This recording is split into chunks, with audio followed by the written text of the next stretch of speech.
Hey guys, welcome back to my channel today. In today's video, we are going to be reviewing the new Urban Decay Naked Wild West eyeshadow palette. Now this is one that I did ask you guys on my channel if you wanted me to pick up and review or not. I really wasn't sure if you guys were interested in it, but it sounds like you guys are really interested in this new palette, so I figured I would pick it up and let you guys know my thoughts. This video is going to be the swatches of the palette, what I think of it, how it applies, helpful tips on how to use it the best way, as well as whether or not I think it is worth the money or not. So if you guys want to know my thoughts on this new beautiful outer packaging, look at this, it's so pretty, new palette from Urban Decay, then just keep watching.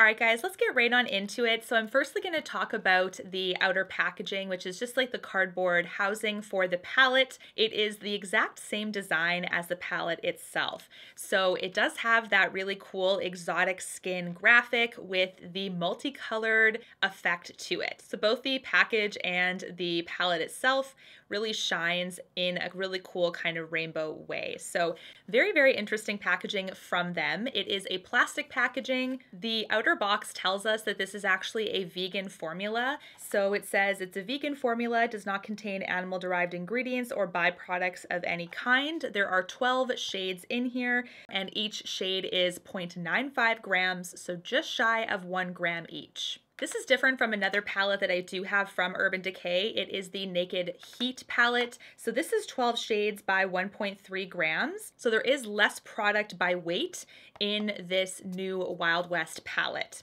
Now, interestingly, I'm going to tell you guys something that I found on the Sephora website. For the American pricing, it is 49 American dollars.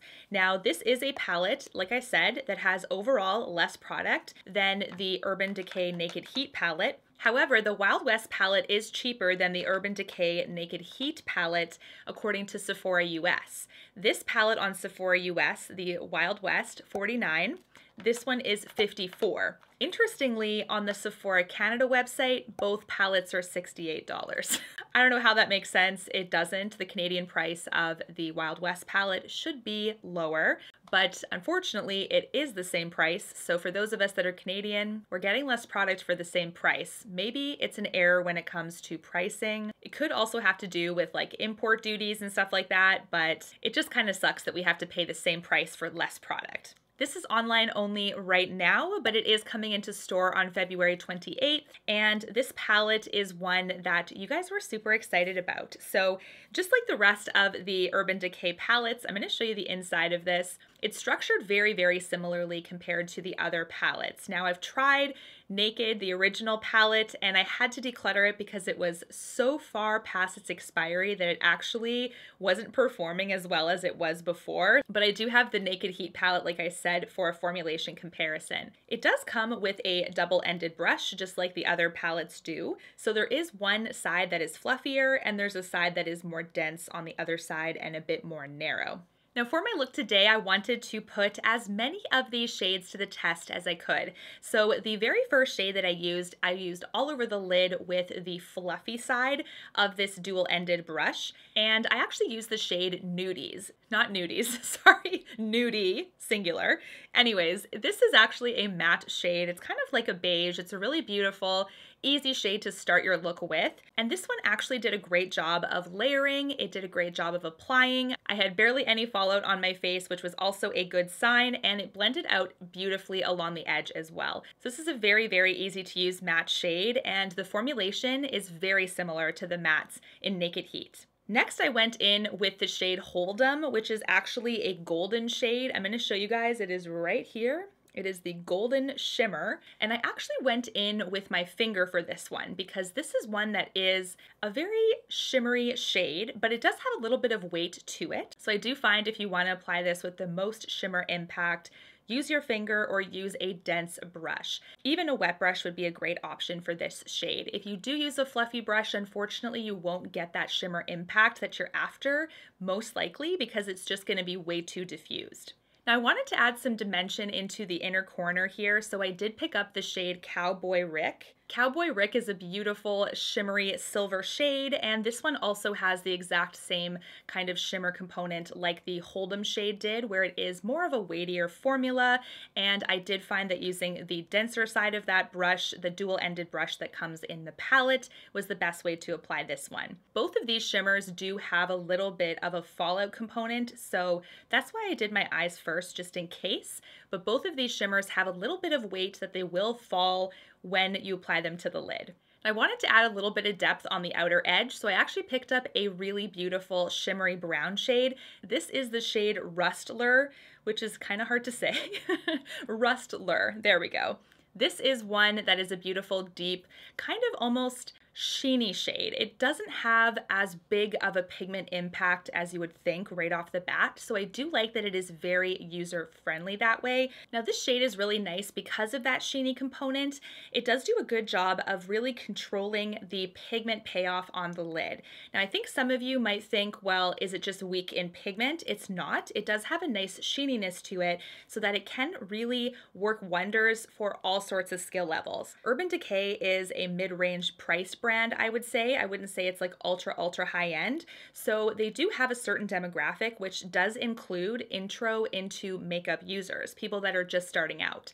So when it comes to adding some depth with that really beautiful shimmer, I like how the formula is a little bit sheeny and lightweight, so it makes building it up a lot easier, not having to worry about blending out too much pigment. Despite the fact that this one was a shimmer, I didn't notice any fallout. It was mostly just those first two more textured shimmers that I talked about earlier. Now lastly, I wanted to add that pop of blue, but I didn't want to add it to the top of my lid because I really liked how it was like bronzy and a lot of brown depth, and I think it's just like picking up the brown in my eyes really well. So I was like, how do I get that pop of blue without adding it to the top? Just add it to the bottom. So that's what I did. I decided to add it kind of like an eyeliner, a little bit thicker than what I would do for like an eyeliner pen, let's say. This is a Luxie 221 and I picked up a shimmer in Bud. Bud is exactly in the center of this palette. So as you can see, it applies beautifully. It does have the same kind of application comfortability as the previous shimmer I talked about, Rustler. The fallout is very minimal. I will say if you want it to look quite bright like that, you're either gonna have to apply it with a finger to really pick up that brighter pigment, or you can also choose to wet your brush to add a little bit more of that brightness. This palette, the Wild West palette, the mattes are consistent to what I remember from Naked One, as well as the mattes in the Naked Heat palette. I do feel like they perform the same way. The shimmer's the same thing. I just think that the consistency of formula is definitely there. So that is a good sign. If you are an Urban Decay lover and you love the Naked series and you're like, do I want to get this one? Is it a dud? Is it going to be good? Yes, the consistency so far is the same compared to the experiences I've had with other Naked palettes. I'm going to show you guys the swatches next. Out of the 12 shades, 8 of them are matte and the rest of them are the shimmer. Now, do I think that you need this palette? Okay, here are my thoughts. If you are an Urban Decay fan and you're wanting a consistent eyeshadow formulation, you've maybe tried a couple of them and you're very impressed, this is going to be right up your alley. This is definitely a consistent product. So far, the shades that I've used have no issues, and as they swatch as well, I have a little bit of a first impression by swatching all of the shades to let you guys know that it doesn't seem to have a dry shade or a patchy shade yet. I will be testing every single shade though and doing an update in a hits and misses, but this is a very strong first impression. So if you are somebody that's looking for that and you love that formulation, you are going to love this palette, plain and simple. If you think you can use this palette and you love the shades and you find that you're using shades like this on a regular basis, then this is going to be a purposeful buy for you as well because the use will be there. But if you're looking for something totally unique, I don't see a totally unique palette in here.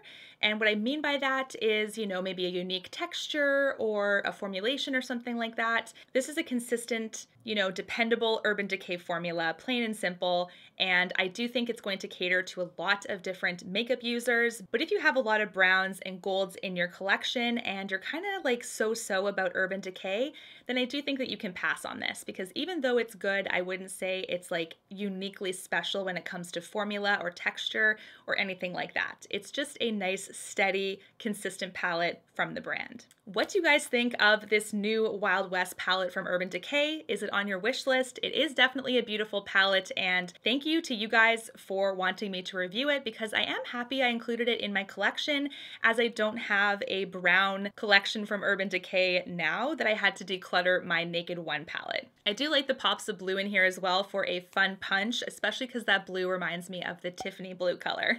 Until my next one, guys, take care and stay safe. Bye, guys.